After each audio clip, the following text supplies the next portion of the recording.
Assalamualaikum warahmatullahi wabarakatuh. Bismillah walhamdulillah wassalatu wassalamu ala rasulillah Sayyidina wa maulana Muhammad wa ala alihi wa sahbihi wa mawala. La hawla wa la quwata illa billah, amma ba'd.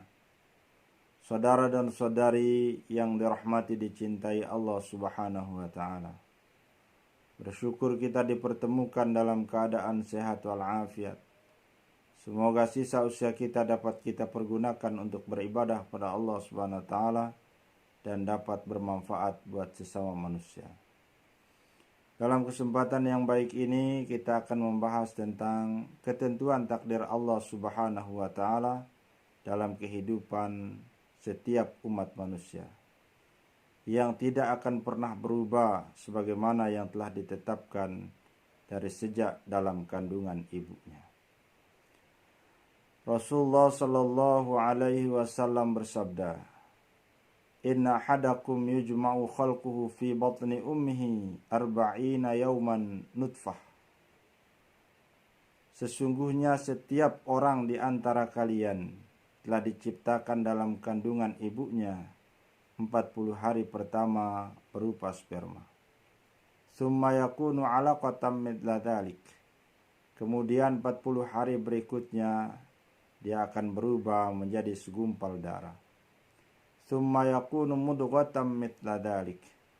Kemudian 40 hari berikutnya dia akan berubah menjadi segumpal daging. Tsumma yursalu ilaihil malak. Kemudian dikirimkanlah kepadanya seorang malaikat. Fayampuhu fihi ruh. Maka malaikat itu diperintahkan oleh Allah untuk meniupkan ruhnya. Wa yu'maru bi arba'i kalimatin. Kemudian malaikat itu diperintahkan oleh Allah Subhanahu wa taala untuk mencatat 4 hal terhadap orang tersebut. Bikat birizqihi. Yang pertama adalah dicatat tentang rezekinya. Berapa banyak rezekinya, berupa apa rezekinya, dari jalan mana dia dapat rezekinya, sudah dicatat di dalam kandungan ibunya. Kemudian yang kedua, wa ajalihi. Dicatat juga tentang ketentuan hidupnya, tentang ajalnya.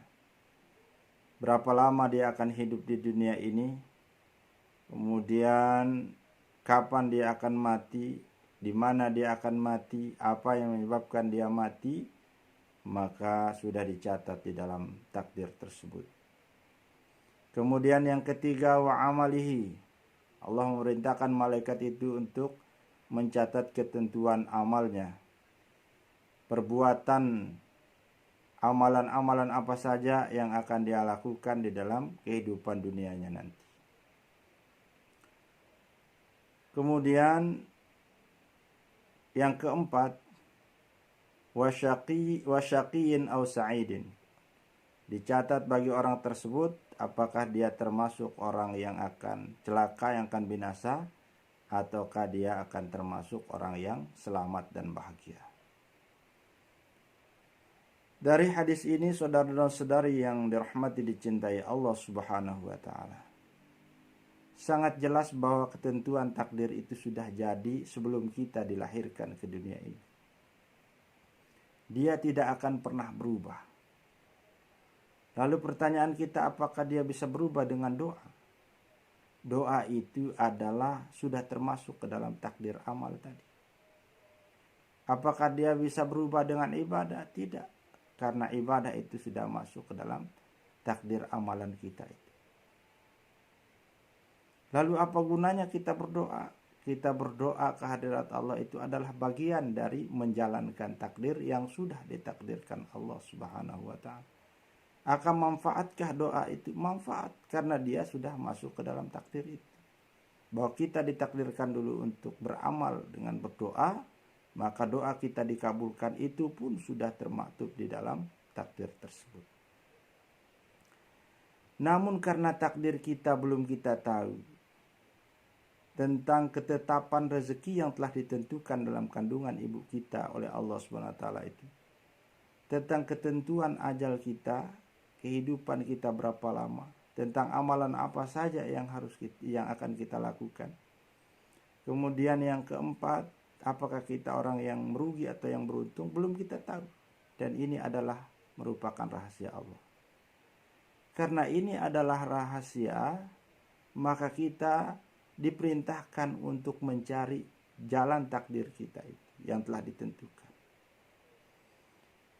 Dengan apa pedoman kita untuk mencari jalan takdir kita itu, ketentuan takdir kita itu, yaitu dengan berpedoman kepada Al-Quran dan hadis Nabi Sallallahu Alaihi Wasallam. Maka apa yang diperintahkan oleh Al-Quran, apa yang diperintahkan oleh hadis, nah kita lakukan. Dan apa yang dilarang, maka kita tinggalkan. Dan contoh yang paling konkret adalah kehidupan Rasulullah Sallallahu Alaihi Wasallam. Maka Allah memerintahkan kita, ma atakumur rasul fakhudhu wa ma nahakum anhu fantahu. Apa yang telah dilaksanakan, apa yang dilaksanakan oleh Rasulmu ambil, dan apa yang ditinggalkan oleh Rasulmu maka tinggalkanlah. Maka di dalam kehidupan ini takdirnya sudah kun, sudah jadi. Yang kita jalani ini adalah fayakunnya. Jadi maka jadilah. Maka sekarang tinggal realita dari takdir yang telah kita terima dari Allah Subhanahu wa taala. Maka fungsi ibadah kita bukan tujuannya adalah untuk mencari rezeki. Ibadah kita itu bukan tujuan untuk mencari pangkat dan kedudukan.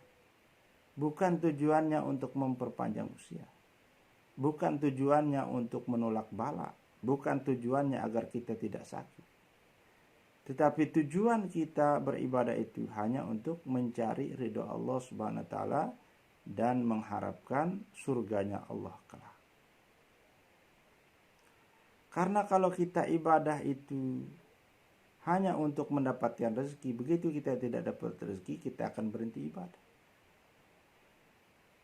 Kemudian kalau ibadah kita itu adalah untuk mendapatkan kedudukan dan pangkat, maka ketika kita tidak mendapatkan, maka ibadah kita akan luntur. Kalau kita di dalam beribadah itu tujuan agar kita tetap sehat, tiba-tiba datang penyakit kepada kita, maka iman kita akan goyah. Padahal semua apa yang berupa kehidupan dunia ini sudah ditakdirkan oleh Allah Subhanahu wa taala. Maka ibadah ini tidak ada kaitannya dengan rezeki, dengan pangkat dan kedudukan, atau dengan hal-hal yang lain. Dia semata-mata adalah murni untuk kita mencari keridhaan Allah dan keselamatan dalam kehidupan akhirat. Kalau kita mendapatkan rezeki di mana kita rajin beribadah, kita dapat rezeki yang banyak, kita dapatkan pangkat dan kedudukan, kita dapatkan segala hal yang kita inginkan, maka itu bukan tujuan dari ibadah. Itu adalah bonus dari ibadah yang kita lakukan, untuk diberikan kita sedikit di dalam kehidupan dunia kebahagiaan kita.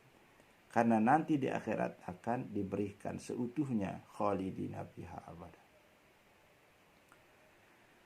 Tapi begitu kita beribadah, namun rezeki kita kurang, pangkat dan kedudukan kita tidak punya, kemudian kita sakit, kemudian kita dapat musibah, maka jangan pernah bersedih hati dan jangan pernah menyalahkan ibadah. Karena ibadah bukan tujuannya untuk itu. Tetapi yakinlah bahwa kurangnya rezeki, kemudian kurangnya pangkat dan kedudukan itu, maka itu semata-mata karunia Allah, agar nanti pemeriksaannya di akhirat tidak terlalu lama dan kita lebih cepat masuk surga. Kalau kita dapat penyakit, dapat musibah, dapat kesusahan di dunia ini, sementara kita rajin ibadah, jangan bersedih hati, jangan menyalahkan ibadah, jangan menyalahkan Allah. Tetapi itu adalah karunia Allah untuk menghapus dosa-dosa kita yang mungkin masih tersisa. Kalau sudah tidak ada dosa, maka Allah akan melipat gandakan dia berupa pahala di sisinya. Kemudian kalau kita melihat ada orang yang tidak ibadat, tidak taat, tetapi rezekinya banyak, dia mendapatkan pangkat dan kedudukan yang tinggi, apa saja yang dia inginkan di dalam kehidupannya dia peroleh, dia dapatkan. Jangan pernah kita merasa iri hati terhadap yang demikian. Karena itu bagi mereka bukan rahmat, tetapi itu adalah istidraj. Itu adalah cara Allah untuk membebani mereka, agar nanti pemeriksaannya di akhirat itu berat, tentang harta bendanya, tentang pangkat dan kedudukannya, tentang usia kesehatan, tentang kesehatan yang diberikan yang tidak dipergunakan untuk beribadah kepada Allah Subhanahu wa taala. Allah Subhanahu wa taala dalam hal ini berfirman, "Falamma nasu ma dzukiru bihi fatahna 'alaihim abwaaba kulli syai' hatta idza farihu bima utu akhadnahum baghtatan fa idahum mublisun." Maka tatkala mereka melupakan peringatan dari kami untuk taat beribadah, untuk meninggalkan larangan-larangan kami, maka kami bukakan bagi mereka itu rezeki. Kami bukakan kepada mereka karunia kami di dunia ini. Hatta idza farihu bima ut, sampai mereka betul-betul senang, betul-betul bahagia, betul-betul menganggap hal itu adalah usahanya sendiri, bukan karunia Allah, sehingga mereka melupakan kami. Akhadnahum baghtatan, maka kami azab mereka dengan tiba-tiba. Fa idahum mublisun, maka jadilah mereka orang yang menyesal, orang yang berputus asa, orang yang merugi. Bagaimana kalau dia tidak diazab di dunia? Maka dia akan dilimpahkan azabnya berlipat ganda dalam kehidupan akhirat kelak. Tetapi yang paling merugi, wahai saudara-saudaraku, adalah ada orang yang rezekinya kurang, dia tidak punya pangkat dan kedudukan apa-apa, dia sakit-sakitan, lalu ditambah dengan dia tidak rajin ibadah kepada Allah, kemungkaran kepada Allah dia lakukan. Maka ini orang yang merugi dua kali lipat. Pertama, di dunia dia sudah tidak dapat kebahagiaan berupa kesenangan hidup di dunia. Kemudian begitu masuk ke akhirat dia tidak punya bekal apa-apa.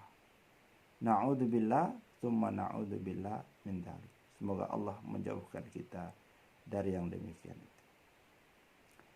Maka tidak ada pilihan lain bagi kita, wahai saudara dan saudariku yang sama-sama saya hormati, saya cintai, kecuali kita harus terus berikhtiar berdasarkan panduan Al-Quran dan hadis. Apa yang diperintahkan kita jalankan, apa yang dilarang kita tinggalkan. Kemudian setelah kita ikhtiar, kalau kita dapatkan apa yang tidak sesuai dengan hati kita, tidak sesuai dengan keinginan kita, maka yakinlah bahwa ketentuan Allah itu lebih baik daripada apa yang kita ingin. Maka itulah gunanya iman yang keenam, kita rela, kita ikhlas kepada qada dan qadar Allah Subhanahu wa taala. Tapi wahai kita, saudara-saudaraku, yang kehidupan dunianya pas-pasan, maka mari kita kejar kebahagiaan hidup di akhirat dengan memperbanyak ibadah kepada Allah Subhanahu wa taala. Demikian yang dapat saya sampaikan, semoga ada manfaatnya. Semoga Allah Subhanahu wa taala selalu meridai kita semua. Amin ya rabbal alamin. Wassalamualaikum warahmatullahi wabarakatuh.